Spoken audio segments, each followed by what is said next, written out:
अस्सलामुअलैकुम। आप देख रहे हैं गोरखतंदा अबरार कुरैशी। आपसे महातुबु साहिबो, पाकिस्तान तहरीक इंसाफ और इमरान खान का जो सियासी बेस कैंप था केपी के, क्या वो उनके पास रहेगा या उनके हाथ से चला जाएगा?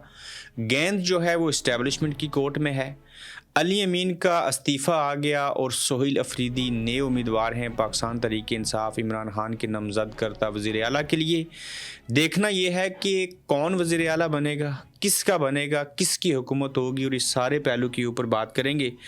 हालात जो हैं वो बड़े अजीब नौयत के हैं और फैसला एंड ऑफ द डे जो है वो किसने करना है, ये मैं सारी चीज़ें आपके सामने रखूँगा तो इससे आपको समझ आएगी। सबसे पहले तो साहिबो ये हुआ कि आखिरकार अली अमीन गंडापुर का जो चैप्टर था वो बंद हो गया, और बंद होने की वजह वो विकेट के दानों इतराफ़ खेल रहे थे, इस्टेब्लिशमेंट को भी बेवकूफ़ बना रहे थे, बल्कि ज़्यादा उनके हक़ में थे। और इमरान खान साहब से उन्होंने धोखा किया, सियासी धोखा किया, ज़ाती धोखा किया, एतबार को तोड़ा। और इसीलिए कहा करते हैं कि सियासत नहायत ही बेरहम खेल है।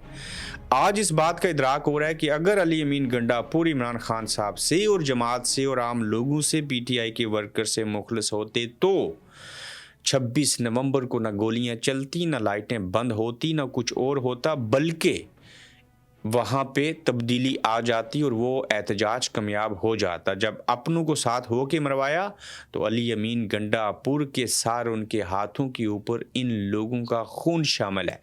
उन्होंने न सिर्फ इमरान खान साहब से गद्दारी की, बल्कि वो दर्जनों लोगों की जान लेने का सबब भी बने। और जब लोग कहा करते थे ये शेर अफजल मरवत और दीगर और लोग जो हैं वो इमरान खान साहब से मुखलिस नहीं हैं, ये किसी और के चाबी के खिलौने हैं, तो लोग नहीं मानते थे। अब जब सलमान अकरम राजा साहब के ज़रिए कह दिया गया इमरान खान की जानिब से कि आप इस्तीफ़ा दें, घर चले जाएं, तो उन्होंने अल्हम्दुलिल्लाह इस्तीफ़ा दे दिया। और इस इस्तीफ़े के ऊपर अपनों को ही खुशी मनानी चाहिए। जब इस्तीफ़ा हो चुका है तो अब हमने देखना है कि कुल वोट कितने हैं असम्बली के, कितने चाहिए वज़ीर आला बनने के लिए।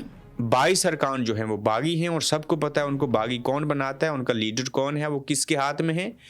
52 या 53 लोग जो हैं वो अपोजिशन के पास हैं और टोटल 73 लोग चाहिए, और जबकि एक वोट अपोजिशन के पास ज़्यादा है। इसके लिए अपना वज़ीर आला बनाने के लिए वो मौलाना फजल रहमान साहब भी बना सकते हैं वज़ीर आला, कोई नया नाम भी सामने आ सकता है। यानी कि अपोजिशन जो है वो वहाँ पे अपना वज़ीर आला भी बना सकती है जो मौजूदा सूरत हाल है। तो फिर ये देखना है केपीके के लोगों ने इमरान खान साहब को वोट दिए, पाकिस्तान तहरीक इंसाफ को वोट दिए, तो जब वोट इमरान खान साहब को मिला और जैसे कैसे हालातों को बिक जाए, कोई रुक जाए, कोई झुक जाए, तो ऐसी सूरत हाल में तो जिसको मैंडेट मिला वही होना चाहिए। लेकिन वहीं पे आइन कानून और जमहूरियत ये कहते हैं कि जिसके पास अक्सरियत होगी वो आए, इलेक्शन लड़े, जिसको ज़्यादा वोट मिले वो वज़ीर आला बन जाएगा। लेकिन पाकिस्तान के अंदर जहाँ पे 62 और 63 जो कानून आया उसके तहत फ्लोर क्रॉसिंग एक तरह से जायज़ करार दे दी गई। आप जिस मर्जी पार्टी से इलेक्शन लड़ें, जिस मर्जी पार्टी के टिकट से लड़ें, आप दूसरी जमात को वोट दे सकते हैं। तो ये फ्लोर क्रॉसिंग का ऑप्शन जो है वो असेंबली के अंदर मौजूद है।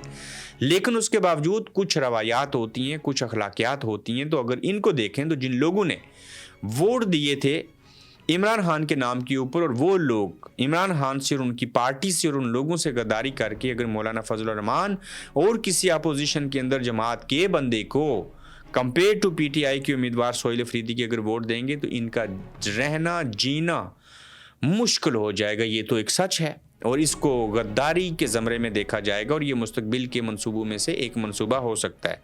मैं तमाम अदाद व शुमार आपके सामने रखने से कबल ये बात वाज़ह कर दूं कि इस वक्त अगर अपोजिशन चाहे तो वो अपने 52 या 53 जो अपोजिशन के वोट मौजूद हैं उनको लेके और 22 लोग जो बाकी हैं उनको अगर वो शामिल करे तो अपना वज़ीर आला बना सकते हैं। और ये बॉल इस्टेब्लिशमेंट की कोर्ट में है, वो फैसला करेगी। मगर ऐसे क्यों नहीं होगा, वो क्या करना चाहते हैं, वो क्या सोच रहे हैं, इसके ऊपर बात करने से कबल मैं आपके साथ अदाद व शुमार शेयर कर देता हूँ। केपीके की असम्बली जो है खैबर पख्तूनख्वा, उसमें अरकान की कुल तादाद 145 है। अक्सरियत के लिए 73 अरकान की हमायत दरकार होगी, 73 वोट। इस वक्त पाकिस्तान तहरीक इंसाफ PTI PTI को 90 से ज़्यादा अरकान की कहते हैं अक्सरियत की हमायत जो है वो हासिल हो चुकी है। लेकिन यहाँ पे अगर इस्टेब्लिशमेंट चाहे तो वो गेम को पलट सकती है, लेकिन वो इसलिए ऐसा नहीं करेंगे कि वो एक और गलती का, फ्रॉड का, धांधली का, गद्दारी का तोक अपने गले में नहीं डालना चाहते। उन्हें पता है कि ये बेस कैंप है इमरान खान का, तहरीक इंसाफ का, तो इस वजह से वो ये नहीं चाहेंगे कि सोहेल अफरीदी जो हैं वो वज़ीर आला ना बन सकें। सोहेल अफरीदी MPA हैं और ये खैबर एजेंसी, जिसका पुराना नाम खैबर एजेंसी है, अब हम उसको एजेंसी नहीं कहते, वहाँ से मेंबर असेंबली KP के ये बने थे। इमरान खान साहब ने इनको नामज़द किया। 90 से ज़ायद वोट जो हैं वो मिल जाएंगे। अगर इस्टेब्लिशमेंट ने या किसी और ने, अपोजिशन ने मिल के छेड़छाड़ ना की तो ऐसी सूरत हाल के पेश नज़र गल यमीन गंडापुर घर चले जाएंगे।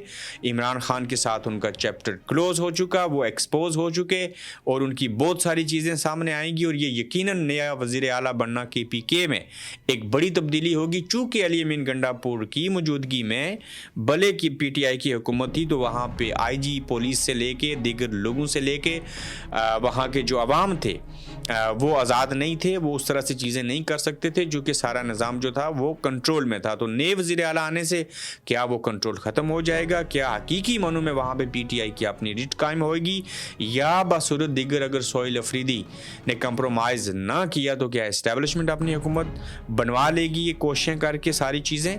और फिर ये हो सकता है कि वहाँ पर आपको दहशत गर्दों के साथ ये लोग मिले हैं, बत्ता लेते हैं, ऐसे करते हैं, तालिबान की हमायत करते हैं, तो दहशत गर्दी के पर्चे भी बन सकते हैं। तो लिहाजा ये कल काबीना का इजलास बुला लिया गया, तो देखना ये होगा कि काबीना का इजलास जो है वो उसमें क्या डिस्कशन होती है।